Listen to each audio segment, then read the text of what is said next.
Welcome to English Reading for Learning. Flower Power. Chapter 1. Show and Tell. I love show and tell. Second grade just started last week, and we have our first show and tell next Monday. I have already decided what I will bring. Once last year, I brought in a butterfly that I had found. It was dead, but it was still beautiful, all orange and black. I told the class it was really special. Later, Jeff told me, "Sara, I've seen that kind of butterfly about 1,000,000,000 times." Well, I still thought it was special. By the way, my name is Sara, but the kids call me Sara. On Monday, I will bring in something really beautiful. I will bring some of the white flowers that grow in a big field next to my house. We live in a village called Hamlin. It's not far from Springfield, Ohio. Hamlin has lots of fields right now, but people are building houses all over the place. Pretty soon our little village will be a town, for sure. Anyway, I love the flowers that grow in that field. They are almost done blooming for the year, but there are quite a few flowers left. I hope the class will think they're special, too. If Jeff makes fun of them, I'll just pretend I can't hear him. He doesn't know everything, even if he thinks he does. Maybe I'll tie a ribbon around the flowers. That will make them even prettier. I waited until Monday morning to pick my flowers. That way they would be fresh when I got to school. I pushed my way through the weeds to get to the section of the field where the flowers grew. Right away, I spotted some bare stems sticking up. The deer had probably eaten those flowers. Still, there were plenty of flowers left for me to pick. Back in the kitchen, Mom helped me tie a pink ribbon around the flowers. Then I gently put them inside a paper bag.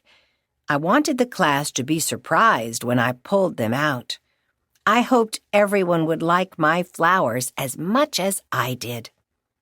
Soon after the bell rang at school, our teacher, Mr. Stewart, said, "We're going to start our show and tell.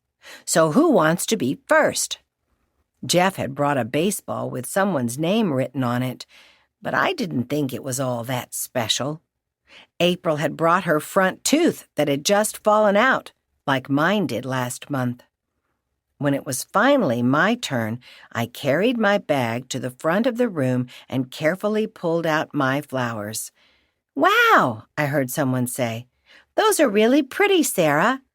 "Flowers," Jeff mumbled. "Boring." "Oh my," Mr. Stewart said. "Sara, let me see those flowers up close." Chapter 2. What are these? Mr. Stewart came over and took the flowers out of my hand. "I've never seen blossoms like these before," he said. "They look like tiny orchids. Where did you find them?" I told him about the big field by my house. "Can I take these flowers home and show them to Mrs. Stewart?" he asked. I smiled and nodded. We all knew that Mr. Stewart's wife taught biology at the high school. Mr. Stewart had told us that biology is about plants and animals and how they grow. "Maybe she can tell us what kind of flowers they are," Mr. Stewart said. "They're white flowers," Jeff mumbled. "What else do we need to know?" Mr. Stewart heard him and shook his head. "Jeff, you need to be a little more curious about life.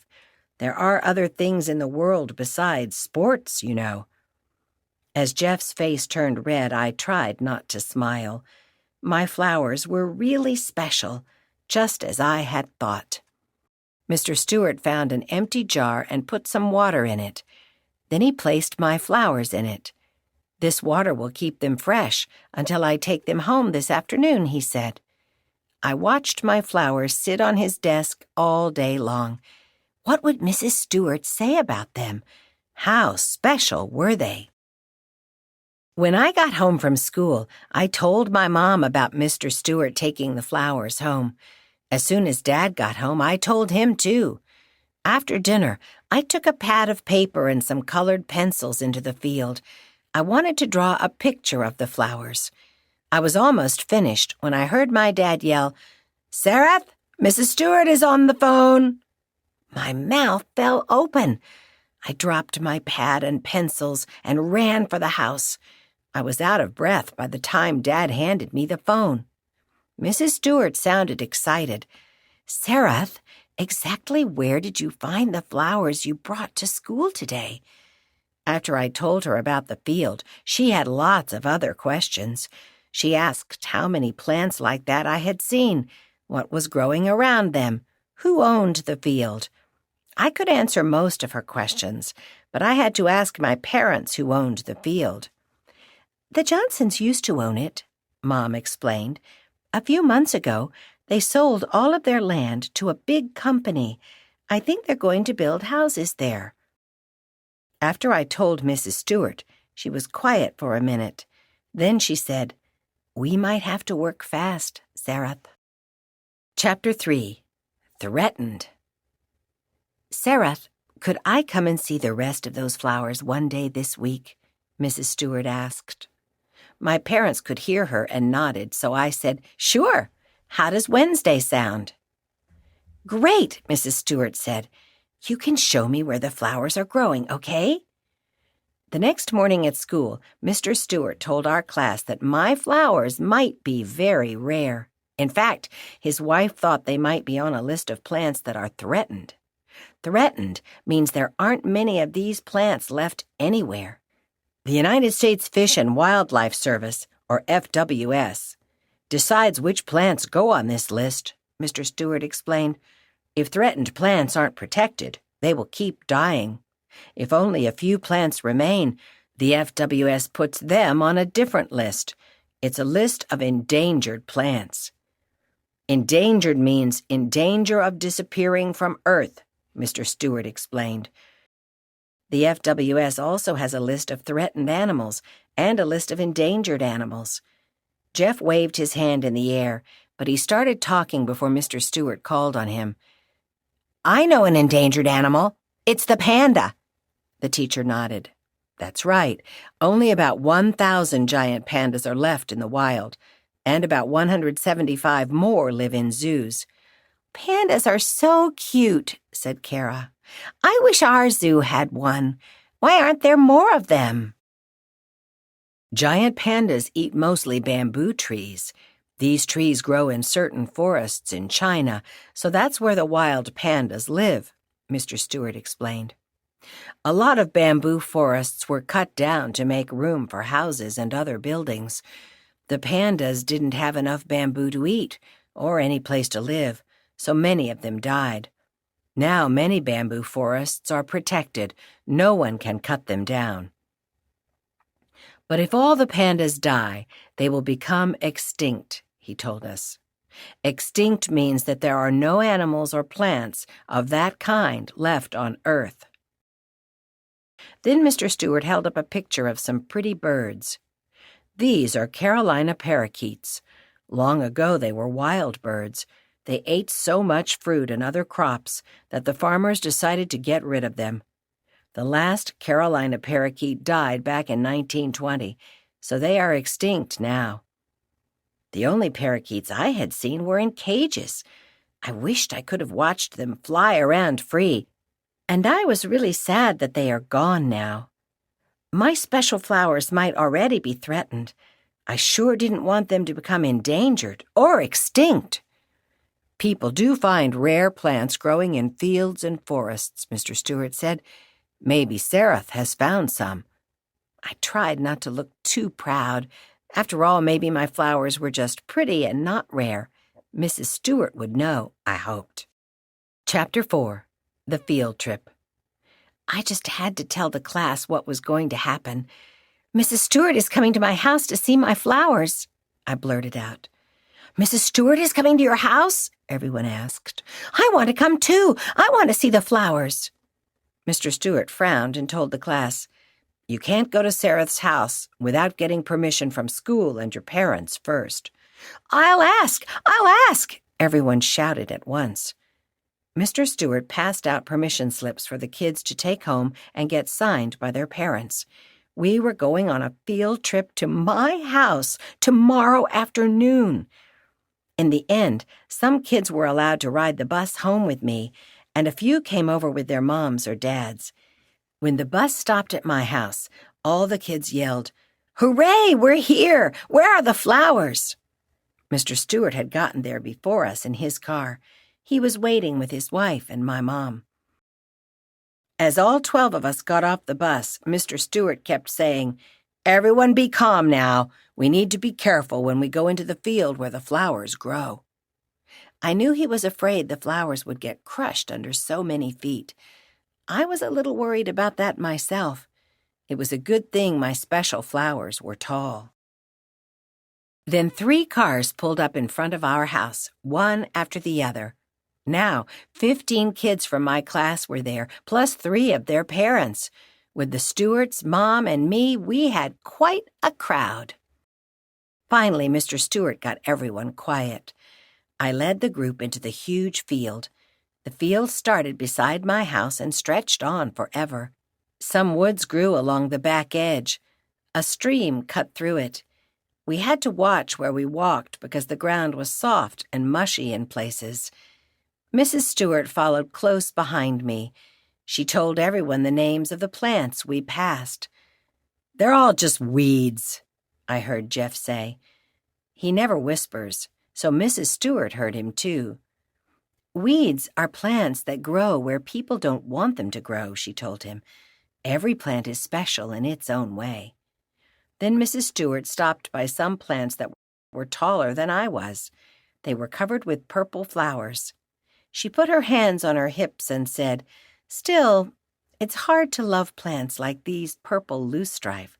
They don't belong here, and they spread like crazy, as you can see." The field was nearly covered with these plants.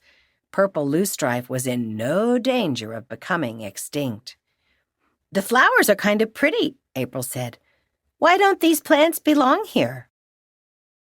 Purple loosestrife was brought to the United States about 200 years ago, Mrs. Stewart explained.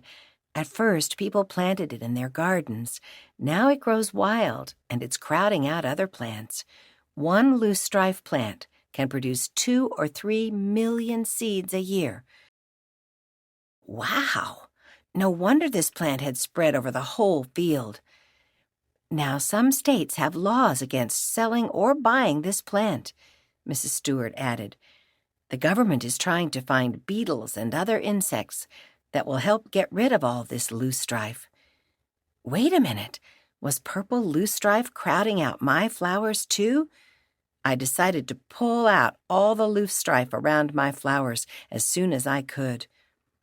Mrs. Stewart pushed one of her sneakers into the ground where we were standing. "It's a little muddy here. That's just the kind of soil that loosestrife likes." "Too bad," I said.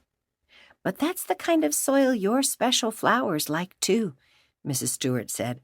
"They grow well in damp meadows." I smiled and walked faster. Where were those flowers anyway? We should have seen them by now. At least the kids following me didn't seem to be in a hurry. They were talking and laughing so loud that it was a good thing we weren't trying to sneak up on these flowers. Chapter 5. Found. But where were the flowers? I was getting embarrassed that I couldn't find them. I stood on my tiptoes to see over the tall plants. Was I in the wrong section of the field? Finally, I pushed my way through some more loosestrife and spotted the fragile white blossoms. They were peeking up above the plants around them. "There they—" I started to say, but Mrs. Stewart had spotted them too. With wide eyes, she ran over to them. Everyone started to run after her, but Mr. Stewart shouted, "Stop! Let's give Mrs. Stewart some room so she can look at the flowers." I hoped he didn't mean me, so I hurried over to the patch of flowers. Mrs. Stewart was bent over them. She was looking at them very closely without touching them. I was glad she hadn't seen me pick them yesterday. As I watched, I noticed the purple loosestrife closing in on my flowers. I promised myself to pull it out as soon as everyone went home. As Mrs. Stewart straightened up and turned to me, I thought I saw tears in her eyes. "Congratulations, Sara," she said. "These are definitely prairie-fringed orchids. Until last night, I had only seen pictures of them. They are on the list of threatened plants. I think there are only 9 groups of these plants in this whole state. Yours will make 10. I couldn't help smiling. Suddenly, I had tears in my eyes, too, but I blinked them away. I wanted to start pulling out that loosestrife right then. I had to protect my special flowers. Mr. Stewart had the other kids come over in small groups to see the plants. The flowers grew in bunches at the top of the stems. The 3 bottom petals of each flower had fringe on them. The blossoms looked like something you would see in a fancy greenhouse, not a weedy field. When I saw Sara's flowers last night, I guessed they were prairie-fringed orchids, Mrs. Stewart told us. Then I read more about them. These orchids used to cover whole sections of the prairie. Long ago you could find them from Oklahoma all the way to Maine. I wished I could have seen that. Now it's very hard to find any of these orchids. That's why they're on the threatened list, Mrs. Stewart explained. "Where did all those flowers go?" Carmen asked. "Most of the prairies have been turned into farmland," Mr. Stewart told us. "Wildflowers can't grow there now. And new plants are growing in the fields. The orchids still manage to grow," his wife added. "Purple loosestrife is just one of them. You see how it's crowding out these orchids. Also, people pick the flowers before they can form seeds. No seeds, no new flowers." My face got hot, but Mrs. Stewart looked at me and smiled. "Still, sometimes the only way we know where the orchids grow is when someone picks them and brings them for show and tell," she said. Chapter 6. To the Rescue. "Hey, look at this!" Jeff yelled. I thought he had found more orchids, but he was pointing out a little yellow flag that had been stuck in the soft soil. "I see another one! Here's one!" other kids were shouting. We found 6 flags, but there were probably a lot more. The tall plants in the field, especially the loosestrife, were hiding them. Now all the adults were frowning. I got a scared feeling in my stomach, but I didn't know why. "Who did you say owns this field?" Mr. Stewart asked my mom. "I think the company is called Highfield Construction or something like that," Mom said. "They build houses." Suddenly everyone was quiet. Those little flags meant that the company would soon build houses here. The flags marked off the land for the huge machines that were coming soon. Bulldozers would knock down the few trees in the field and level out the ground. Dump trucks would bring dirt to fill in the low spots. The orchids would be crushed and buried. But what can we do?" I asked as my chin started to wobble. "We can't lose these special flowers." Mr. Stewart turned to his wife. "These plants are on the FWS's threatened list. So isn't it against the law to destroy them?" Mrs. Stewart shook her head sadly. "It would be against the law if these flowers were growing in a nature preserve." Then she turned to us. "A preserve is protected land that usually belongs to the government. The plants and animals living in a preserve can't be harmed." "But this land is owned by a builder," Mrs. Stewart explained. "Some states make builders ask for permission before they do anything that would harm protected plants." She sighed. "This state isn't one of them." "Then the builders can go ahead and crush my special flowers?" I asked in a shaky voice. I quickly wiped off a tear that had slipped down my cheek, but I don't think anyone saw it. Everyone was frowning and thinking. "Maybe we can send a letter to the builder," Jeff suggested. "Yeah," said April. "I bet the builder doesn't even know these orchids are growing here." Suddenly everyone was talking at once. We decided to write a letter to the builder when we got to school the next morning. Then Mr. Stewart would fax our letter to the builder. That way it would get there right away. "And if that doesn't work," Jeff said, "we could call the builder, right?" I tried not to smile. Jeff had thought my flowers were boring at show and tell, but now he knew they were very special. "Yes, we could call them," said Mr. Stewart. He glanced around at our worried faces and smiled. "If a phone call doesn't work, we might have to visit the builder's office. How could they turn us down then? We were going to save my flowers." Chapter 7. Waiting. The next day I couldn't wait to get to school. I was ready to go an hour early. I spent that time thinking about what we could say in our letter.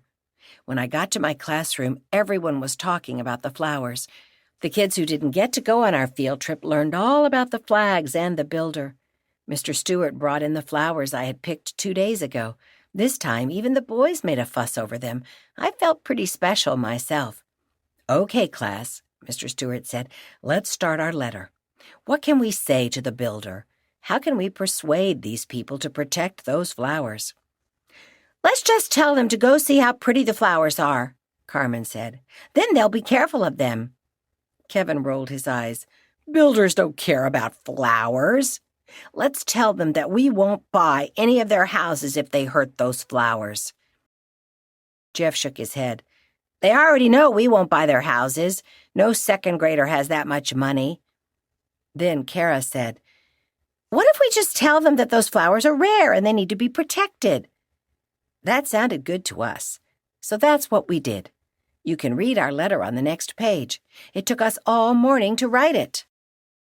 Highfield Construction Company, 2328 Business Parkway, Springfield, Ohio 45503. Dear Mr. Highfield, we know you plan to build some houses on a very big field in Hamlin. It is on County Line Road. This would be a beautiful place for houses. Did you know that some special flowers grow in this field?